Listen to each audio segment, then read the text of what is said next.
fact, nung kapartner ko si Mr. Francis Miguel, pag inom na nito, pumayat ng todo-todo. Paano pumapayat yan, Doc? May active ingredient, dalawa lang po ingredients yan.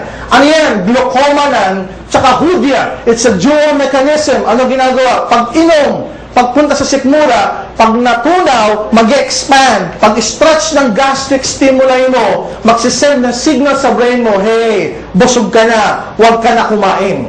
That's the number one mechanism. Secondly, yung Hoodia, pagkatunaw sa sikmura mo, immediately, ititrick niya yung mind mo into thinking, busog ka ngayon, busog ka mamaya, busog ka bukas, busog ka this week, busog ka this month. So, ang tendency, pag ikay busog, kakain ka pa, hindi na. So, talagang makakapayat. Why? It will reduce your food intake by up to 60%. So, kahit wala kang masyadong exercise, yung normal activity mo lang, talagang papayat ka. Maganda po ba yun? What else? We also have the UST promo.